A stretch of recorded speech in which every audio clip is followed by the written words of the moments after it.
Salam uşaqlar. Bu video etibarilə biz kəsirlər bölməsinə keçid etmiş olduq. İlk dərsimiz olaraq düzgün və düzgün olmayan kəsirlər və eyni zamanda kəsirlərin ixtisarını öyrənərsiniz bu videoda. Bu videoda ilk növbədə adi kəsirlərdən, daha sonra düzgün kəsirlər və düzgün olmayan kəsirlər və onların eyni zamanda ixtisarından danışacağıq. Adi kəsirlər. Deməli, adi kəsirlər tutaq ki, ilk növbədə belə danışaq. Bir pizzamız var. Təsəvvür edin ki, bir pizzamız var.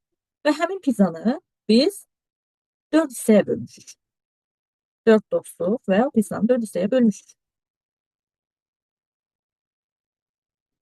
Bu 4 hissəyə böldüyümüz pizzadan bir dilimini yemişik. Tutaq ki, bir dilimi də yedik.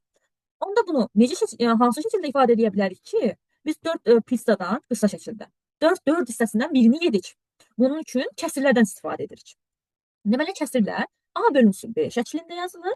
Burada aşağıda bütöv bir tamı pizza olsun, hər hansı bir əşya olsun, say olsun, rəqəm olsun. Ümumi böldüyümüz, bölən qeyd etmişəm bax, burada ümumi bölən. Yuxarıda isə böldüyümüz hissələrdən neçəsini götürürük. Onu özümüzə neçəsini götürürük, onu qeyd edirik. Tutaq ki, pizza 4 hissəyə böldük və o hissənin birini götürmüşüksə, yuxarıda birini qeyd edirik. Ona uyğun yazaq. Yəni, biz götürürdük, kəsir xətti keçirdik. Kəsir xəttinin aşağısına ümumi bölən 1, 2, 3, 4 olduğu üçün 4 yazdıq. Kəsilən hissə isə, yəni özümüzə götürdüyümüz hissə isə 1 olduğu üçün 1 qeyd edirik. Əgər yox, özümüzə götürdüyümüz hissə 2 dənədirsə, onda biz yenə kəsir xətti keçirik. Düz xətt kəsir xətti adlanırdı. Aşağıya yenə ümumi neçə hissəyə bölmüşdük? Yenə 4. Yuxarıya isə neçəsini yemişdik? Tutaq ki, ikisini özümüzə götürmüşdük. Daha sonra bunu tutaq ki, bu səfər 3 hissəsini yemişik. Onda yenə eyni şəkildə aşağıya 4, ilk növbədə kəsir xətti keçirdik. Aşağıya 4, yuxarıya isə götürdüyümüz hissə 3-ü qeyd etdik. İndi baxaq, tutaq ki,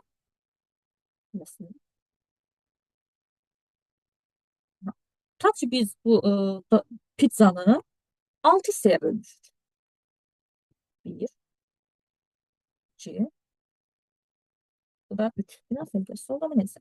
6 hissəyə böldük. Bu 6 hissədən isə neçəsini yeyək? Tutaq ki, 1, 2, 3 dilim fərqli yerlərdən götürdük. 3 dilim yemişik. Onda əgər 3 dilim yeyirsiksə, nə edirdik? İlk növbədə məxrəcəni 2 hissəyə bölmüşük, sayırdıq 1, 2, 3, 4, 5, 6. 6 yazırdıq. Bu 6-dan 3 dilimini yediyimiz üçün yuxarıya 3 qeyd edirdik. Yenə eyni şəkildə, əgər biz 4, yəni bir dilimdə götürsək, 4 dənə dilim götürmüş oluruq. Ona yenə aşağıya 6 qeyd edirdik. Yuxarıya götürdüyümüz qədər, yəni 1, 2, 3, 4, 4-ü qeyd etmiş olurduq. Bu yenə də eyni şəkildə davam edir. Tutaq ki, bir dənə də dilim götürsək, ümumi neçə dilim olur? 5 dilim. Yəni 6-da 5. Deməli, kəsir isə aşağıda ümumi bölən, tamın ümumi böləni, yuxarıda isə götürdüyümüz hissə qeyd edilirdi və bu 6-da 3 və yaxud da 6-da 4 kimi adlanırdı. İlk növbədə aşağıdakı rəqəmi deyirdik, D əlavə edərək yuxarıdakını daha sonra əlavə edirdik. Yəni deyəndə 6-da 4, 6-da 3 və yaxud da 5-də 2. Bu şəkildə. Bu adi kəsir adlanırdı. Bunu da yadda saxlayaq ki, istənilən natural ədədin bölünmə əməlində, natural ədədin olan bölünmə əməlində onu kəsir şəklində yazmaq olar. Necə yəni? Tutaq ki, 2 bölünsün 3 varsa, deməli, kəsir xəttinin yuxarısına bölünəni qeyd edirik. Məsələn, kəsir xəttinin yuxarısında bölünəni 2-ni, aşağısına isə böləni 3-ü. Yəni 2 bura, 3 isə aşağıya qeyd edirik.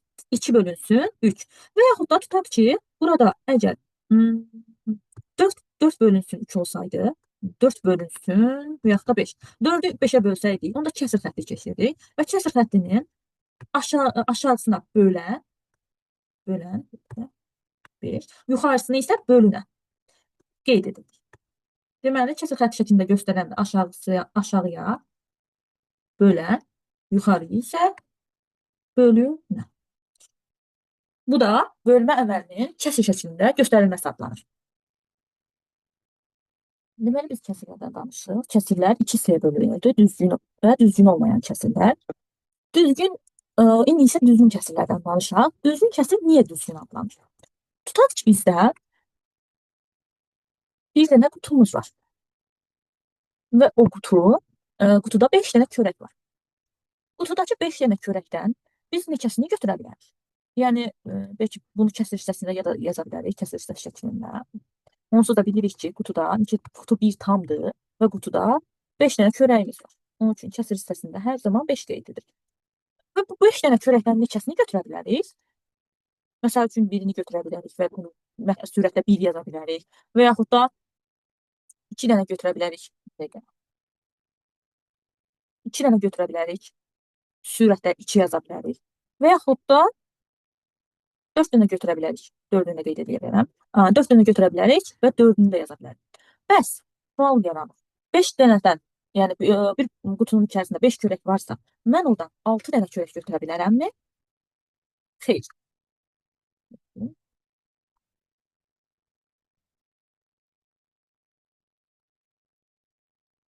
Xeyr. Götürə bilmərəm. Niyə görə? Yəni qutuda 5 dənə çörək varsa, mən 6 dənə çörəyi necə götürüm? Amma 5 dənə çörək götürə bilərəm. Amma bu düzgün olmayan kəsir adlanır. Çünki düzgün olan kəsir 1-dən kiçik olanı ədədlərdir. Yəni 1,5-dirsə, düzgün olması üçün mən qutudan 5-dən kiçik ədədlər götürməliyəm.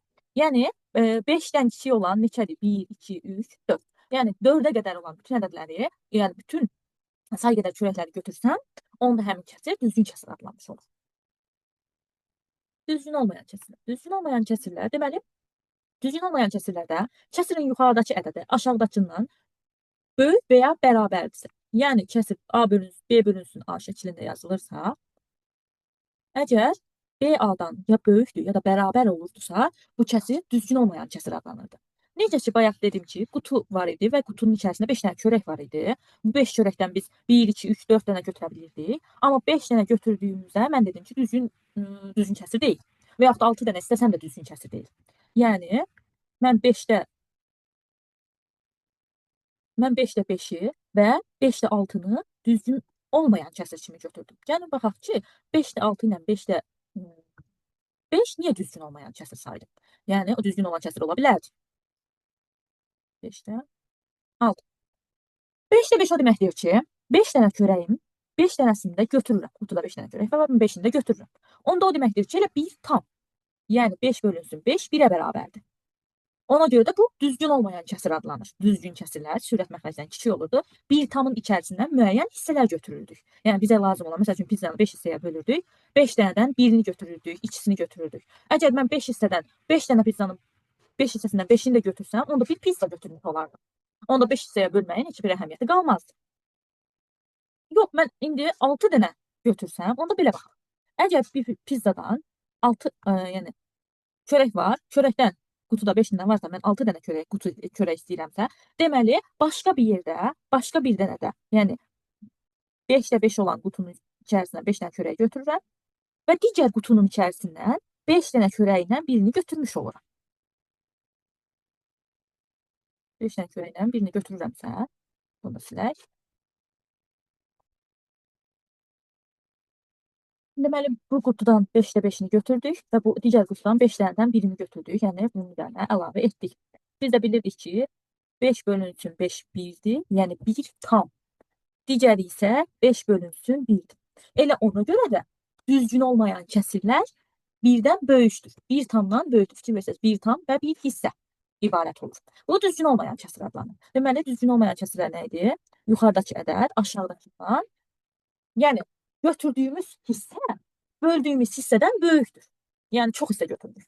Kəsirlərin 2 növünü, düzgün və düzgün olmayanı öyrəndik. İndi isə gəldik çatdıq kəsirlərin ixtisarına. Deməli, burada deyir ki, kəsirin yuxarı və aşağı hissəsini eyni ədədə bölsək, kəsir kiçilər, amma qiymət dəyişməz.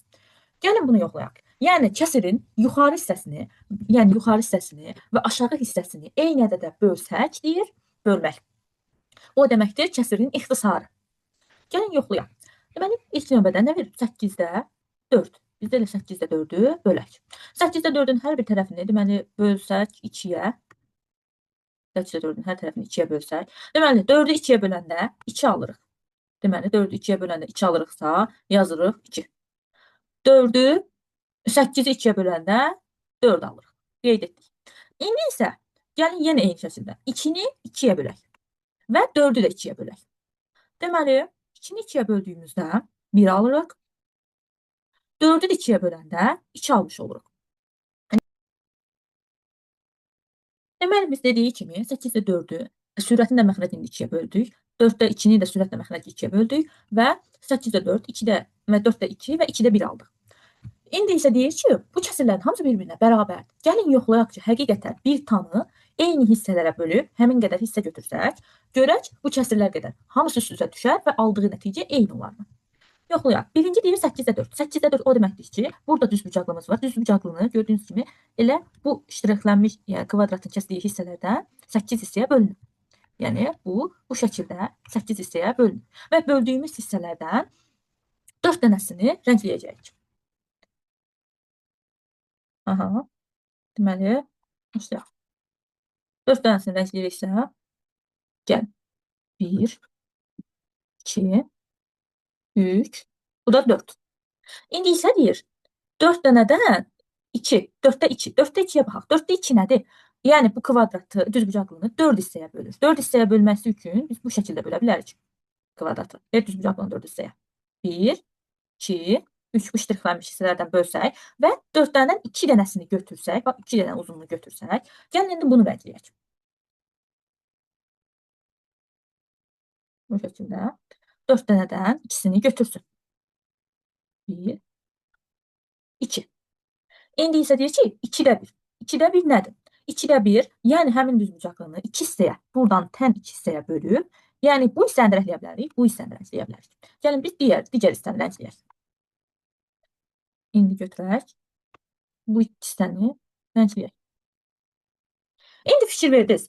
Neçə hissəyə bölməklə asılı olmayaraq, götürdüyüm hissə nəticə, yəni bu kvadrat qədər olmuş oldu. Yəni bu qədər hissə almış olduq.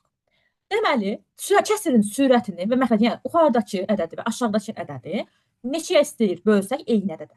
Bölsək cavab, nəticə dəyişməz. Bu kəsirin ixtisarı adlanır. Deməli, düzgün olmayan kəsirdə nə idi? Burada deyir ki, sürət məxrəcinə tam bölünərsə. Yəni, sürət yuxarıdakı ədəd, məxrəc aşağıdakı ədədə tam bölünərsə. Tutaq ki, burada 4 bölünsün 2 yazıb. Biz yaza bilərik 6 bölünsün 3 götürmüşdük. Biz bunu kəsir şəklində 6 bölünsün 3 yazırdıq. Əgər 6 3-ə tam bölünürsə, biz cavabda 2 almış oluruq. Yəni, eyni şəkildə, deməli biz 2-ni həm də 2-ni düzgün olmayan kəsir şəklində yaza bilərik. Yəni, hər hansı bir 4 ədədini 2-yə bölüb 2 ala bilərik. Və yaxud da 8-i 4-ə bölsək 2 almış olarıq. Fikir versəz, yəni və yaxud da 16-nı 8-ə bölsək. Fikir versəz, sürəti və məxrəci eyni ədədə vurur. Yəni, sürəti də vurur 2-yə, məxrəci də vurur 2-yə. Necə ki, ixtisar edəndə bölürdük. Eyni şəkildə davam edir. Yəni, sürəti də vurur 2-yə, məxrəci də vurur 2-yə, sürəti də vurur, məxrəci. Bu şəkildə davam edə bilər. Yəni, istənilən natural ədədi düzgün olmayan kəsir şəklində yaza bilərik. Hər hansı bir ədədin digər ədədə bölünməsindən alınan cavab kimi. Və yaxud da həmin kəsirləri bölüb natural ədəd kimi də yaza bilərik. Beləliklə biz düzgün və düzgün olmayan kəsirləri, yəni kəsirlərin növləri olan düzgün və düzgün olmayan kəsirləri və eyni zamanda onların ixtisarını öyrəndik. Ümid edirəm ki, video sizin üçün aydın oldu.